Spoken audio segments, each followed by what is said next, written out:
Hello fellas!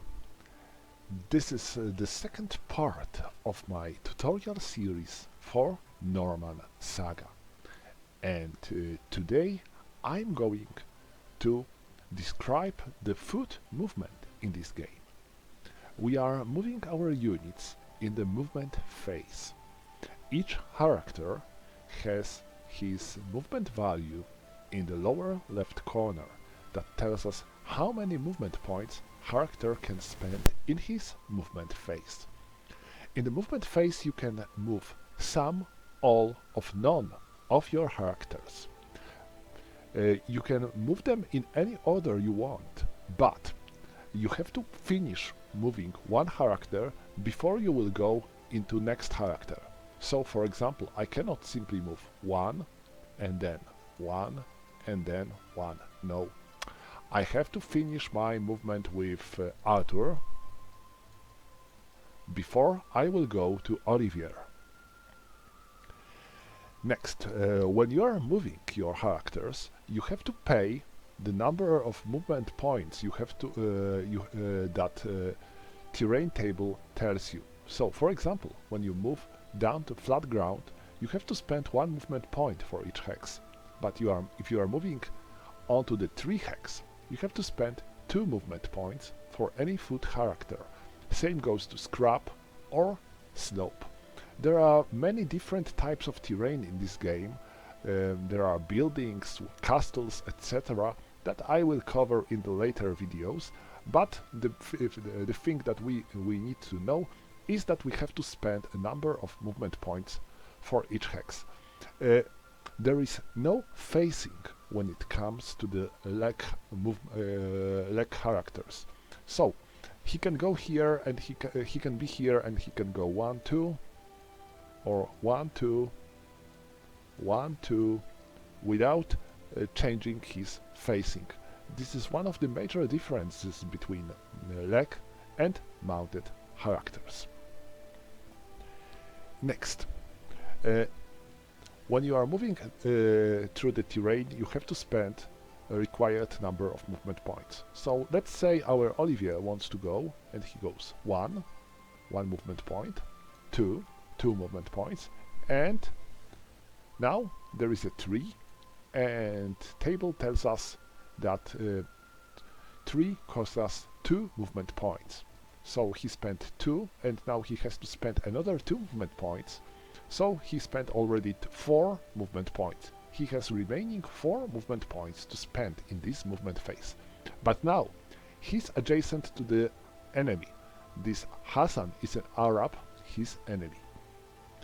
There is no zone of control, like in many other wargames in this game, but if you are simply entering a hex which is adjacent to the enemy, you don't have to pay any additional movement points. You are free to continue your movement as you like, save to the situation when you want to go onto another hex which is adjacent to this enemy character. For example, if Olivier would like to go here or there, he would have to pass infiltration check first. I will cover infiltration in another video because this is quite a complicated case that needs further description, and I want to make these videos shorter. So the only thing that you need to know now is that you are moving onto the hex which is adjacent to the enemy, and you are already adjacent to this enemy. You have to make infiltration check before you will be able to enter such hex. Next, this is a single man game. This means that you can only have a single man on the single hex. Let's say that Arthur is here, Olivier wants to go, and now Olivier can pass through the hex occupied by Arthur freely. There is no need to pay additional movement points for that, but Olivier cannot end his movement on the hex with Arthur. He has to leave this hex before he will finish his movement. You cannot have two of your characters on the single hex at the end of movement of any of these characters. Next, about stacking. Like I said, you cannot end your movement with the on the hex with living character, but there are dead bodies on the board. If there is one or two dead bodies on the hex, you can simply stay or move on this hex without any penalties. But if there is dead horse or three dead bodies, you have to spend one additional movement point for entering such hex. For example, moving here would cost Olivier not one, but two movement points, one for the clear terrain and one for the dead horse. Same goes here.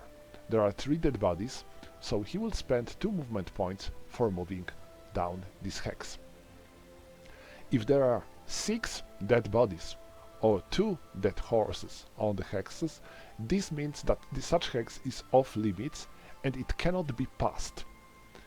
Same goes to the situation when we have, for example, one dead horse and three dead bodies.